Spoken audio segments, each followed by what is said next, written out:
Hey everybody, it's Salad38 here. We're going to have our next mystery mail day. Going into the boxes that I've received for my publication over the course of the last week and a half or so. As you see, I was kind of goofy this time. I went in autopilot mode and I opened up some of the packages already. So apologies for that.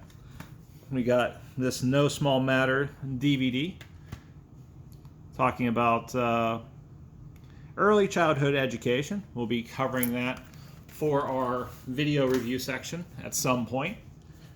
We have a theme like we normally do, and this is going to be focusing on thoroughness.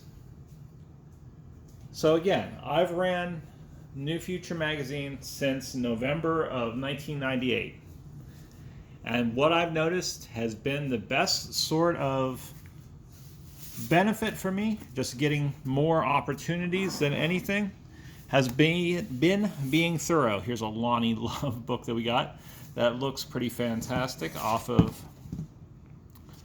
what is this? Hachette books. It's hard to see that there. Why I am talking about thoroughness is that you going and hammering on about every single angle for your coverage is going to help you out more than you can know. Whether you are an Instagram influencer, you're a YouTuber, you do your own sort of coverage, wherever it might be. Being thorough is going to get you more hits, more views, more likes, whatever you want as your metric. And lead into things like we talked about last time, where people could remember your name. People might recommend your channel, your coverage mode, for other clients, for other press companies. There is a little doll here. So, thoroughness can be done in a number of different ways. Thoroughness, for example, can be filling out your tags, whether that's on YouTube, whether that's on Instagram with the different hashtags, whether that's on Twitter. One of the things I reviewed a great many years ago was a Captain Jack's Margarita. This sounds absolutely abysmal sort of 12-ounce bottle thing. I still get hits every day from this review that I did about 10 or 12 years back, because I filled out the hashtags, I filled out the relevant tags for my content in a fashion that people that want to look about the product can ultimately find that out. So when it comes to a specific variety, like if we're doing this Wildway grain-free granola, it's a wild blueberry flavor.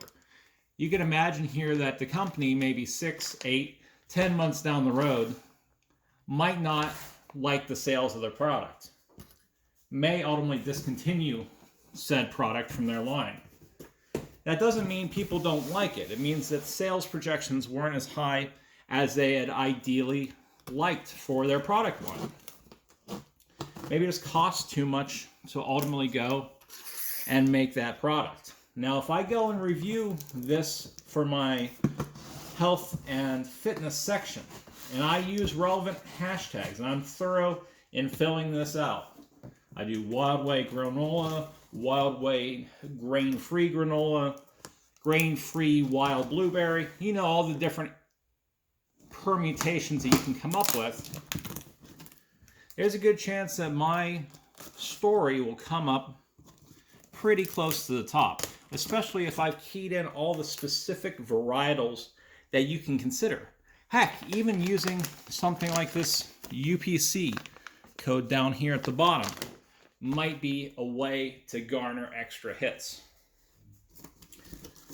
Thoroughness is going to help you out because you will go and get those eyes, those people that ideally want to find the product and can't find it on their store shelves. It might ultimately be something that you could go and parlay into other coverage of granola, things we've talked about in the past.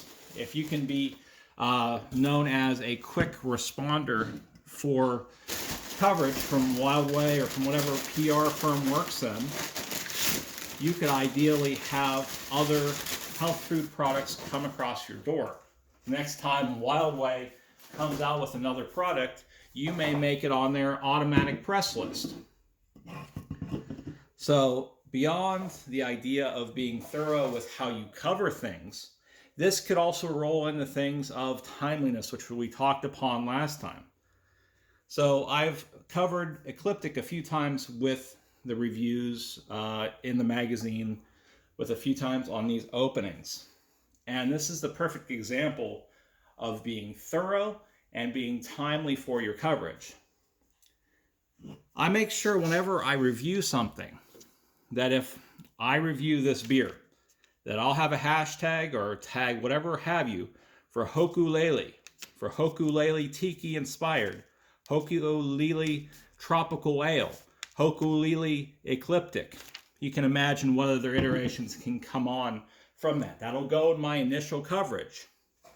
That'll go in my Instagram post when I go forth and ultimately have the beer put next to my glass, something like this. Obviously, look at my Instagram.com/NeuFutur if you're interested. The idea here is that just continued focus on this. Don't just do a review in 10 minutes and call it a day. Make this an actual process. Add further value to your content by being thorough. Let's mark these out before I crack this open. Usually I mark out my address. It doesn't really matter. It's still available. But thoroughness in terms of where you go in your social media coverage is essential as well. When a lot of companies determine whether you're going to be a good fit for their sends, for their media mail, whatever have you, they're going to look at more than just your website, more than just your main profile. They're going to look you up on Google. And oftentimes, your social media is going to pop up on that service. They're going to ultimately go and see, for example, your Twitter and your Instagram and see how you leverage each of those services.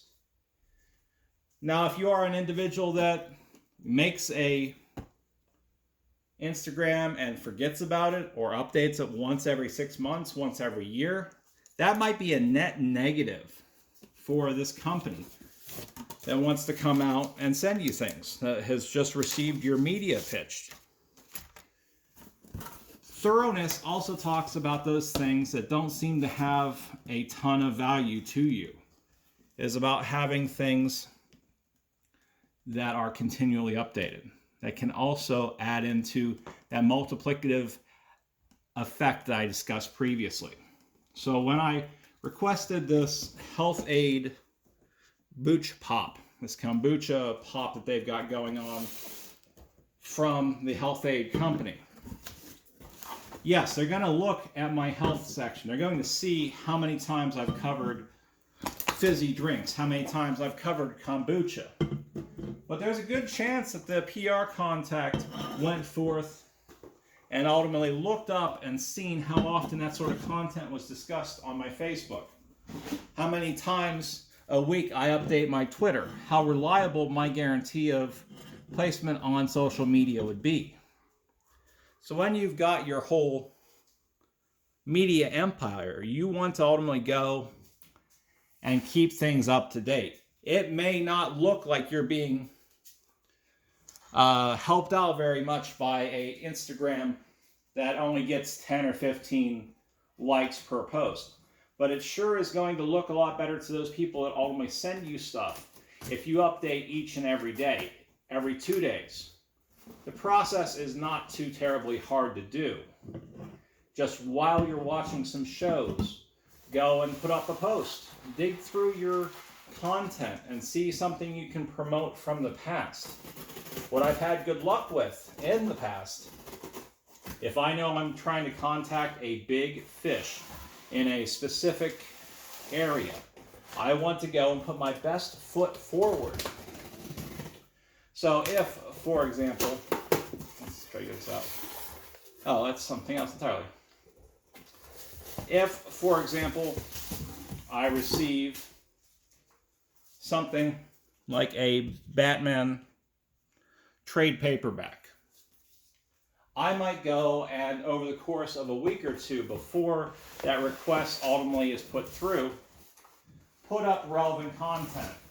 If I want to repost a social media thing about the latest issue of Batman or something else about comics, I'll do that for the main webpage. I'll go and hashtag relevant information to that company. I'll go and make new posts up that might ultimately increase my odds, because that time when the press contact looks at my content, they're going to see that it's timely, they're going to see that it's been leveraged well, and they're going to see it's thorough.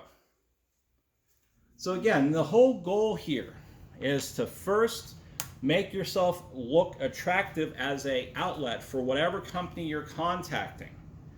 You want to try to find the right means of contacting that individual. You want to ultimately go and promise whatever you can promise to increase the shot of receiving service. And when you've actually done those reviews, you've done your coverage, you made your YouTube video, you're going to want to be thorough with the results. If you can keep rolling this in to increased amounts of products, into having people just pitch you out of the blue for their new products, you are going to be a lot better off than if you don't email the right people, you don't cover stuff in a timely fashion when you do receive stuff, and you don't successfully act in a thorough fashion on both your main webpage and on your social media profiles. I think that's the big sort of statement I wanted to make tonight. The final box here is going to showcase something we got for the normal content of the channel. I made brief mention of this about 3 or 4 videos ago, but I am excited to announce that we will have a box of 2020 Panini Legacy that will be cracking. Let me know if you have any questions or concerns. This was the mystery mailbox. This has been Settler 38, NeuFutur magazine here. Have a fantastic rest of your day. Have a fantastic time whenever you're watching this. Let me know if you have any criticisms, any concerns, or if I can help you out with anything. Talk to you later.